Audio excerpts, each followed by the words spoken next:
figured there was a reason why to wear the Disney shirt today, but let me channel my inner Cliff Clavin for just a second here. Here's a little known fact. Will Smith was originally going to be the star of this movie, and he dropped out of it, but don't worry about him, because he'll be in another, much bigger, successful live-action adaptation later this year that honestly works better for him than something like this. But welcome to Time About the Movies, everybody. We are wrapping March up with March 29th, 2019, with only 3 movies to look at, but the biggest one is easily Dumbo, directed by... Why did I say it like that? I was about to say the name of the director first, and then I said... It sounded like I said Tumbo, but no, it's Dumbo, directed by Tim Burton. Which, is an interesting choice in particular. I mean, look, Tim Burton, I think, was the right choice for somebody like... for something like Alice in Wonderland. Dumbo, though? I mean, yeah, Dumbo does have those weird moments, specifically the pink elephant scene, which is in this movie. We'll get to that in just a second,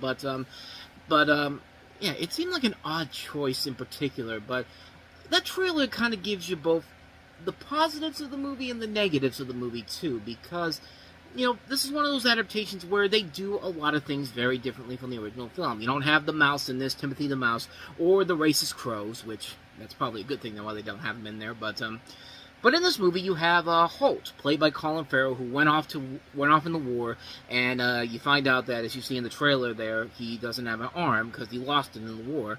He was once a circus star, and then when he returns, it's terribly altered him, and the circus owner, Max Medici, played by Danny DeVito, hires him to take care of Dumbo, a newborn elephant whose oversized ears make him the laughingstock of the struggling circus troupe. But when Holt's children discover that Dumbo can fly, silver-tongued entrepreneur V.A. Vanderveer, played by Michael Keaton, and aerial artist Colette Marchand, played by Eva Green, swoop in to make the little elephant a star. You also have Alan Arkin here as well. And, you know, this was at a time when I didn't hate the Disney live-action remakes like a lot of people did. I've been the one that has said that they've been at least better than some of the original live-action outputs they've put out in the last few years. Like, I'll gladly take a movie like A Maleficent, or Pete's Dragon, or The Jungle Book, over stuff like A Wrinkle in Time and The Nutcracker and the Four Roses any day of the week. Like, I mean, for the most part, they have been mixed. Alice in Wonderland was kind of bad. Maleficent was just okay. I really liked Cinderella, The Jungle Book, and Pete's Dragon. I didn't like Beauty and the Beast, and I thought Christopher Robin was pretty good up until that lackluster ending. And a live-action Dumbo movie seemed like they should have... Something that could have been done very well, but there were concerns, like I said, going into the production with the fact that, you know, Tim Burton is the director here. But, you know, I mean, Tim Burton's been a great director for many years, but his remakes and reboots of pretty much anything that's not based off of his own ideas have been very mixed bags, to say the least. I mean, look at Batman and Batman Returns. They were great. You know, Sweeney Todd and Charlie and the Chocolate Factory were okay. But then stuff like Planet of the Apes, Alice in Wonderland, Dark Shadows... those are pretty bad, so there wasn't that guarantee that Burton was going to deliver a quality film here, and, you know, the biggest red flag of them all was the writer Aaron Kruger, who, yeah, I mean, the guy was a terrible writer back then. I mean, he got lucky with Top Gun Maverick, is a couple years later, but, you know, he started his career off with Arlington Road and The Ring, and everyone was just kind of like, oh man, this guy's going to be the next great writing sensation. But then he wrote stuff like The Ring 2, The Brothers Grimm, Scream 3, Reindeer Games, Imposter, The Skeleton Key, Blood and Chocolate, Ghost in the Shell, any Transformers sequel. I think you get the point here. This guy was not a great writer overall, and I don't think he's gotten better since Top Gun Maverick, honestly, but I don't know. I haven't seen much of his movies since then. I don't remember what movies he wrote since then, so I'd have to double check on that, and his script really is one of the many flaws of the movie. For the most part, I thought the movie was okay. I think it's a mixed bag film. I know what I like and I know what I hate, and I didn't hate this. There is a lot to admire about the movie, mostly in the visual department. I think the movie does have this nice look to it overall. Whenever Dumbo is on screen, that's where the magic is at. They do a great job of bringing the title character to life in live-action form. And every time he's on screen, the movie lifts the enjoyment factor because it's a nice effect. It's a very good effect overall. The visuals overall are very impressive, and for Tim Burton, he actually is very restrained when it comes to the visual style placed here. You're not getting, you know, the typical gothic and bleak visual style that Burton's movies have been associated with, but you're getting much more of a crisper and clearer visual feel than what you would expect to see from Burton, and it is impressive to look at overall. This is a really nice looking movie. I even like the performances in here. I thought Colin Farrell was really good in this, so was Danny DeVito. Ava Green's pretty good in here, too. And like I said, Alan Arkin's great in this. He has one of my favorite lines in the whole movie where, you know, towards the end of the movie, where like the whole place that Michael Keaton runs goes up in smoke, and he just says the line, well, this is a disaster. And I've always said that it always matters if you can say a line in a specific way, because if you can do it well, that's going to hold up forever. And that right there, I mean, that proves that Alan Arkin really is the perfect person to play that role. Like, I laughed really hard when that happened, because that came out of nowhere. And like I said, I'll give the script credit where they weren't just simply remaking the original Dumbo. They did it with a new story. It seemed like that there were some notes from the studios to not just do simply a shot-for-shot remake of the original Dumbo. But don't worry, they'll save that for their two biggest hits of the year. Which is funny, because the two biggest hits of the year were Aladdin and The Lion King, and those are literally shot-by-shot remakes. But the one that actually tries to do something different is the one that nobody decides to go see. So you tell me how that works.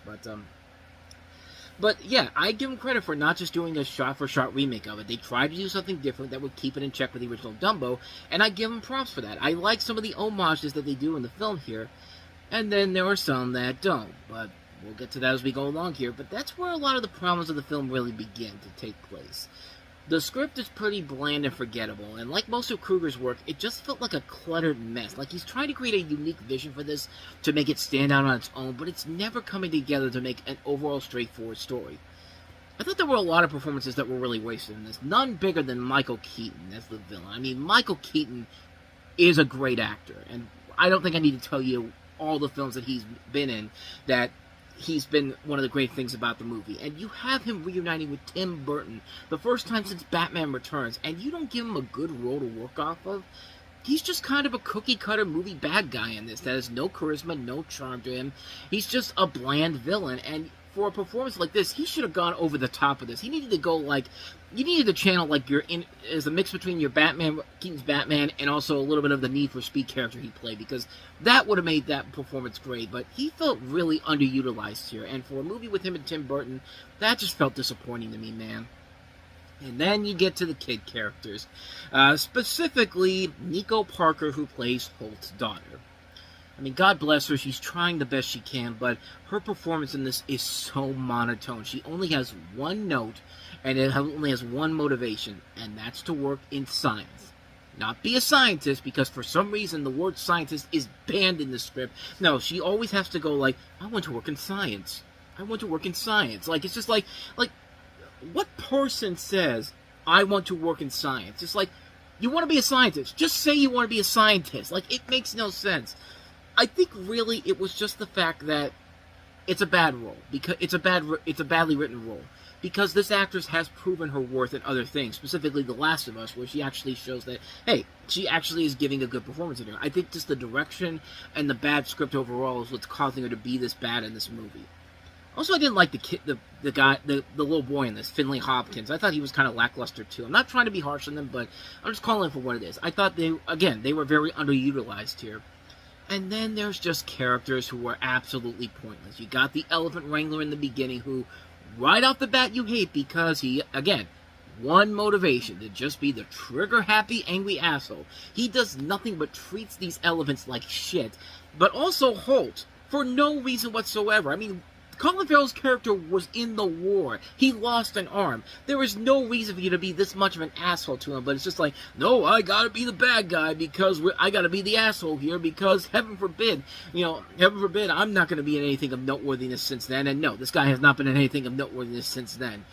Nothing is ever established with him, and the moment he shows up, you just hate him because he's so one-note and has no motivation but just to be simply an asshole. But he gets killed off immediately, and then when that happened, it was just kind of oh, saints be praised. Thank you so much, God. Even Danny DeVito's just kind of one of my guys died because of this elephant. And I was okay, and he needed to die. He was an asshole. If they had kept him alive, I probably would have walked out of the movie because I couldn't take this guy for as long as he did. What is it about movies centering around circuses and freaks that have to have these asshole trigger-happy people? The same thing happened with The Greatest Showman, where you had this one guy who was just so angry at these people for no reason except to just be the asshole. It makes no sense. And lastly, there is a lot of cringeworthy stuff in this movie. As I mentioned, sometimes the homages are not bad, but there are definitely ones where there are some pretty bad homages here. But the most cringeworthy thing about this movie is you have Michael Buffer in here playing the ringmaster for Keaton's Dreamland, and I get it. You need a ringmaster, and he's with a big booming voice, and you go to this guy, Michael Buffer. He's one of the greats, but I mean, this movie had the nerve to have Tim Burton to go like, "Hey, Mike, you know what would be hilarious? You know how you used to say, let's get ready to rumble? Let's change it up a little bit here. Let's have you go, let's get ready for Dumbo." Like, and it doesn't happen once in this movie. It happens twice. Twice in this movie. It's almost as bad as having the Mad Hatter breakdancing in Alice in Wonderland. Almost. It's that close, but, I mean, you know, and I didn't even bring up the pink elephant scene in my original review, but yeah, the pink elephant scene is in this movie, which, okay, I'll give it this.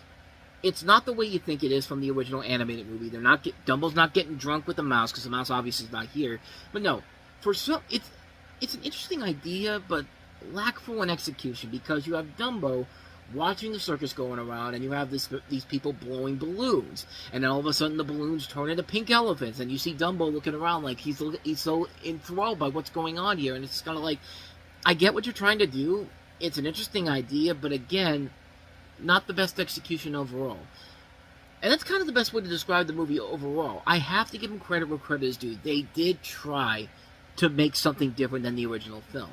It was okay. In a way, it actually made for a better movie than I was expecting, but at the same time, those initial fears I had when I heard Tim Burton and Aaron Kruger were working on this, it's pretty clear that these guys were not the right choice. I think you needed somebody like a Paul King, who did the Paddington movies, to come in and make a better Dumbo movie than this. And like I said, I'll give Burton and Disney credit for trying to do something different, and their effort is okay.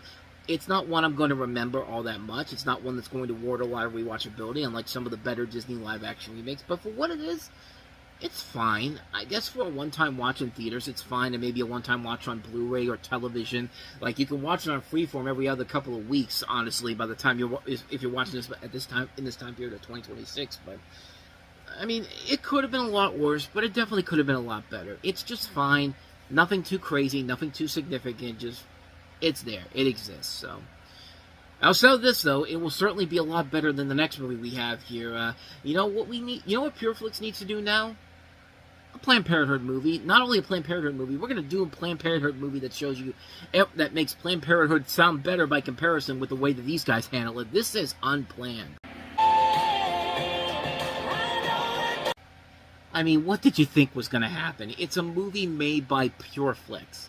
You think they're going to show you that Planned Parenthood really is not a bad thing whatsoever? No, of course not. They're just going to go full on with their own propaganda, and that's what this is, propaganda. I mean, Mike Lindell's one of the executive producers of the movie, for God's sakes, and has a cameo in here. What did you think was going to happen? So you have Johnson following her life as a clinic director for Planned Parenthood and her subsequent transition to anti-abortion activism. Subsequent transition as in, you know, you have these assholes coming in and telling her, no, you be shamed if you keep working in this position here. Shame, shame, shame. When it's not that big of a deal, people. It really is not. This whole movie is nothing but political propaganda. This is a movie that, you know, you can tell Fox News probably had this all over their all over their advertising campaign. It's the type of movie that is so much the typical PureFlix BS where, you know, if you don't, it's like they're gonna shun you until they're gonna keep pushing you and shunning you until you finally admit that they're right, and nobody was buying into that BS here. I mean, yeah, the movie made 3 times its budget, but it's largely been forgotten. I mean, this movie is such a lazy excuse for trying to make Planned Parenthood sound evil. Like, you know, people will want to go to Planned Parenthood. Pregnant women will want to go to Planned Parenthood after they watch this pile of garbage. I mean, it's just I mean, listen, if you're not ready to have a kid, you should not be afraid to have an abortion. It really should be your choice if you want to have kids or not. If you don't feel like if you don't feel like you can't really have a kid, there's no law there's no saying anywhere that says that you should not feel guilty for having an abortion. If you don't feel like you want kids, don't have have an abortion. Like, if you want to go ahead and do it. Like, it really should not matter is what anyone's trying to tell you here. And this movie's trying to basically tell you, if you have an abortion, you are going straight to hell. You know what? I'm pretty sure that the people who are telling you that are going to hell for other things that they're not telling you. So, yeah, you think about that while you're trying to figure out whether or not you should see this film, which you should not, So anyway, I pissed off a lot of people with that one there. So let's go ahead and get back to some, let's go back on a positive note here, sort of. Let's go and take a look at our last movie, and that is Matthew McConaughey starring in Harmony Korine's latest film, and that is The Beach Bum. Give me a Lucky Lotto and a cigar, would you? Sure. You don't sell acid, do you? No. That's too bad. I write that fun, baby. Look, Matthew, I know you won the Academy Award a couple of years ago, but stop trying to remake Surfer Dude, because it's not going to happen. It's not going to work out for you here. Yeah, this movie's basically Surfer Dude, except now Matthew McConaughey's an Academy Award winner, so he feels like, well, hey, man, I can do it again and see if it works out there, and sadly it does not. So this is a movie that features McConaughey as stoner poet Moondog. It's the adventures of him in and around the Florida Keys as he tries to finish his new novel and fights for the respect of his daughter and the share of his wife's estate after she dies in a car accident. Yeah, the cast also includes Snoop Dogg, Isla Fisher, Jimmy Buffett in his last film role, Zac Efron, and Martin Lawrence. And, I mean, it's not a bad movie overall. It's the first movie directed by Harmony Korine since Spring Breakers, which is a movie I thought was okay. And this one's not quite as good as that overall, and it's a movie that's kind of all over the place. Like, it really doesn't have an indication of what type of a film it wants to be. Like, does it want to go deep into the craziness of it overall? But, I mean, the performances are fine in this, and definitely it's interesting to see several people in this that you don't usually expect to see in a type of film like this, like McConaughey, who does give a good performance overall. Martin Lawrence is pretty good in this, as is Jimmy Buffett in a decent role. But other than that, though, that's pretty much all I got to say about the film in general here. It isn't really that strong of a movie. It's largely forgettable. It came and went, and probably for good reasons. So, not much more to say about that one except The Beach Bum. Not really all that great.